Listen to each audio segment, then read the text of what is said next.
I've been to Puffy's house. No, I didn't see none of the stuff they said in that trial. I walked to that living room, house was clean, traction on the floor, nothing slippery, walk right through. Perfectly normal evening. The only thing, in hindsight, I didn't think about it until after I found all that stuff out, but we was on his back patio, we was drinking and laughing, talking, and then Puff starts swirling his drink like this, and he goes, "So Dave, what are you into?" You know me, I was like, I don't know, books, video games, I didn't know there was my big chance to Cassie.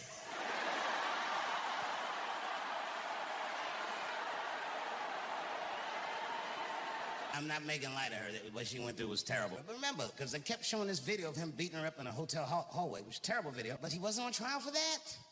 If you remember, he paid her for that before the federal charges ever came up. He paid her $35 million, is what I heard, which doesn't make it right, but I mean, come on. I do know that have fought Floyd Mayweather for less money than that.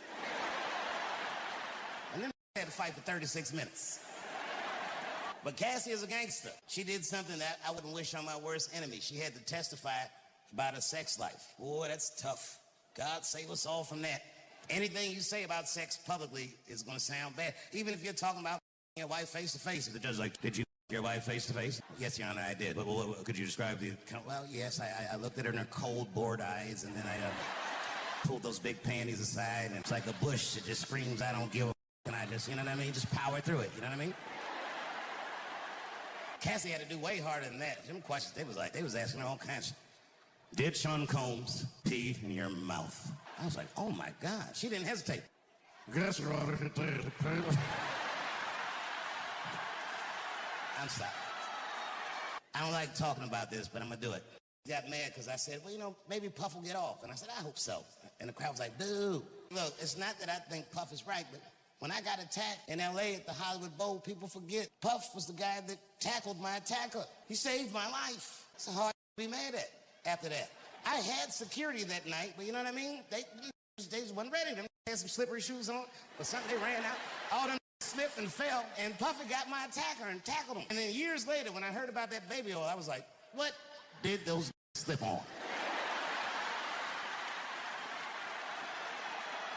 1,000 bottles of baby oil, that's a lie. Remember, he wasn't on trial for having 1,000 bottles of baby oil because it's not a crime to have 1,000 bottles of baby oil. It's gross. It's not illegal. Somehow this country went wrong. I've narrowed it down to a specific dude. It has something to do with Jack Johnson, the first black heavyweight champion of the world. And the heavyweight championship, to this day, is the most prestigious title in sports. But in 1908, only white fighters had that distinction. Because no white fighter would give any black person the opportunity to lay their hands on them. And a guy named Tommy Burns became heavyweight champion. And Tommy Burns was an anomaly. He was Canadian. And he said, I am the heavyweight champion of the world. He's Canadian. You know how they are. He said, I am not the champion of Canada. I am not the champion of white men. I am the heavyweight champion of the world. And I will defend my championship against all comers. And boy, Jack Johnson got the opportunity to fight for the heavyweight championship of the world. Now, you think that Americans would root for Jack Johnson because he was an American. No, this was blacker than Wesley Snipes. And Jack Johnson stepped in the ring and towered above him. And, you know, he beat Tommy Burns. Before Tommy Burns, the heavyweight champion, had retired. It was a man named Jim Jeffries. And everyone said Jack Johnson's not the real champion. They said Jim Jeffries is the real champion. And it's a good thing he's not fighting him. He'll beat your black ass. So Jack Johnson called out Jim Jeffries. And Jim Jeffries was in a parade in London. And Jack Johnson stepped out of the crowd. He said, I say, old boy, I sure would like to give you a wallop. And Jim Jeffries just looking at him like, and then Jim Jeffries was in a parade in Sydney, Australia. And Jack Johnson stepped out of the crowd again. I say, old boy, I sure do want to give you the old one, too. Jim Jeffries was looking like, how does this have a passport? After months of persistence, Jim Jeffries relented. This is where the phrase, the great white hope, came from. They were dying to find any white man that could put this in his place. I'll tell you what, on the 4th of July, Jim Jeffries was not the guy. Jack Johnson his ass up, put him away with a vicious right hook, and you see Jim Jeffries and the footage start to fall, but then the film cuts off because they didn't want any imagery of this knocking out their hope. All over the United States, there were riots, white riots, where they killed many black people to make sure that the rest of these knew their place. Because Jack Johnson was the first black person to physically confront the color line and win. And here's the punchline. He didn't just leave the arena with his life. He left the arena with his life and a white. Man, the audacity. Every great black fighter celebrated Jack Johnson. And they came to Jack Johnson, they said, Jack, congratulations. Can I get a title fight? And Jack Johnson, just like his white predecessor said, I don't fight black fighters. I'm in the business of beating up white guys.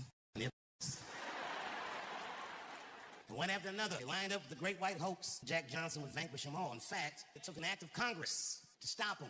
Congressman named Mann from Illinois came up with an act called the Mann Act. The Mann Act is the law that says it is illegal to take a woman across state lines for the purposes of debauchery. Jack Johnson got tried, prosecuted, convicted of the Mann Act, fled the country, was on the run for years, and it ruined his life. Before he died, this is one of my favorite quotes that any American ever said. He said, I risk everything for my pleasure. You know, having freedom is one thing. Not having freedom is another thing. But using freedom that you don't have takes an enormous amount of courage, no matter how selfish you are with it. Jack Johnson is an American riddle.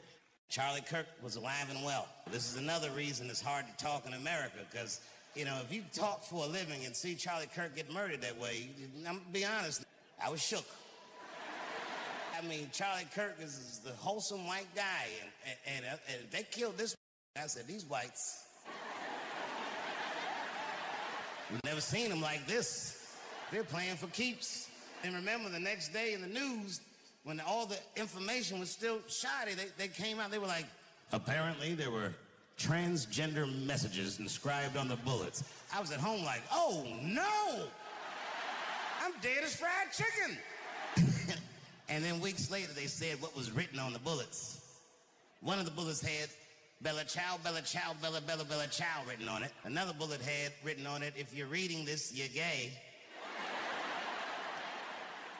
I'm gonna need to see these bullets. How is this writing whole paragraphs on bullets? How big are these bullets? What is this, watchmaker? He can inscribe all this on a bullet?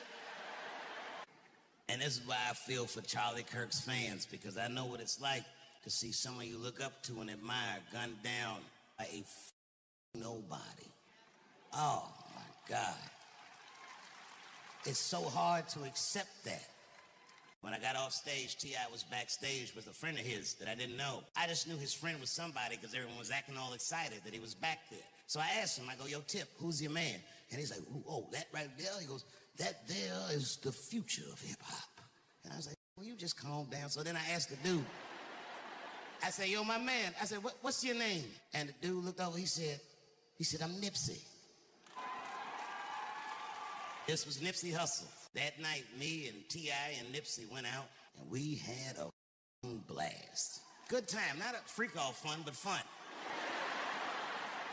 So much so, when I got home from the road, my wife always asked me, she goes, Dave, how was your trip? Normally, I'm just like, it was good. But this time, I was like, babe, I met the coolest. I said, this is younger than me, but it's like he's older than me. And she's like, what? She goes, what does that mean? I was like, I don't know. She's like, it's like hanging out with a fortune cookie. This nigga just had an answer for everything. I told her all about Nipsey. What was funny about it is years later, I saw Nipsey's widow, and she pulled me aside. I'd never met her. And she said, I just want to tell you that my husband loved you. He said he met you in Atlanta, and you had a wonderful time. I said, boy, that's crazy. We sure did. Not long after I met Nipsey, I was in L.A. doing a show. And then after the show, I got a text from a guy that says, I'm at a party you need to be at. And I was like, I'm going to go to bed. And he's like, no, you have to come to this party. So I'm thinking this must be the freak-off, finally. And the party was at a place that I'd been to a million times, so I wasn't excited about being in that place. But when I walked in, it just was different. It was popping. And it turns out that the party was for Nipsey. Nipsey had been nominated for Rap Album of the Year, and everyone that he would have ever respected was at the party. T.I. was there, Snoop was there, Jay-Z was there, Puffy, before we knew he did all that stuff, was there. I was there, on and on and on. And as good as the party was, when I was partying, I was having fun, but I had a pit in my stomach because it reminded me of the 90s. And you can believe me or you cannot believe me. I'm just telling you how I saw and how I felt. They had the FBI lights up. I just felt like, man, this party's under surveillance, but I didn't think too much of it. And then I went back home to Ohio, and I was taking a nap, and my wife shook me awake, and she had tears in her eyes, and she said, David. I said, what's going on with you? She said, your friend is dead. Now, I'm old now, so I'm like, you're gonna have to be more specific than that. I know it's with gout. But it was Nipsey. And this is why I feel for Charlie Kirk's fans, because I know what it's like to see someone you look up to and admire gunned down by a nobody. Oh, my God. It's so hard to accept that. I love hip-hop music. I love many of the people that make that music. They taught me things and showed me things that I'd never seen for myself. Good things. For example, I was in Atlanta, and a rapper named T.I. called me up. Now, at this time, I didn't know him well. I know him better now, but I knew him well enough that he'd have my phone number. And then he called me up. He was like, Dave, I heard you was in my city. He said, I want to show you the real Atlanta. I said, yeah, let's go. He said, meet me downstairs in your hotel valet. So I went downstairs. I thought he was around, but when I went down there, he was outside in the valet, sitting in a purple Phantom. This car must have been $1.5 million. Beautiful purple color with ivory white seats. It's the kind of car that you got to have a chauffeur to drive, but for some reason, this was driving it himself. And I didn't ask no questions. I just jumped in the car, and man, he showed me Atlanta. Everything. Outkast and them started rapping over there, and Future used to play in the playground over here. And then he slowed the car up, and he pointed to a house, and he goes, and Martin Luther King grew up in that house right there. And he raised his children over here. And that's the church he preached in over there.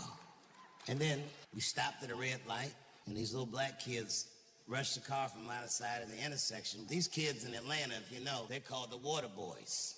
Their whole hustle is they sell water to people who are stuck in that hot Atlanta traffic. I didn't know that. I just saw these young running up on the car, so I locked the door like that.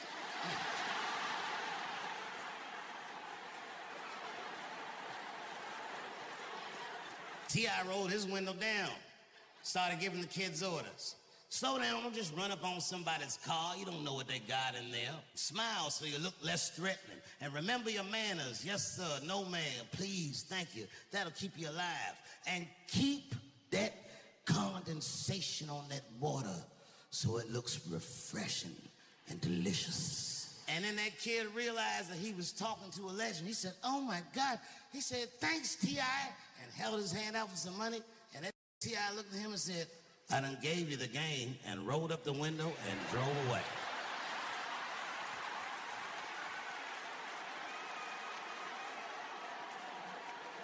Without question, all of us, individually and collectively, are living through some sort of a conspiracy, I'm sure. That feeling you have that something is wrong, or you might feel like, hey, am I right about this? Am I crazy? No, you're not crazy. This thing you're feeling, I'm telling you, I feel it too. But here's what I suggest. If you don't know what the conspiracy is, then just say that. I don't know is an acceptable answer. In fact, if you don't know, it is the best answer. But all this guessing out loud about what the conspiracy is, I'm begging you, please, shut up. You're gonna make everybody sick that way. You can say, I feel. You can say, I think, or I suspect, or it looks to me like, but please, please stop saying you know. Because in times like this, the last person I trust is that's sure. This is madness.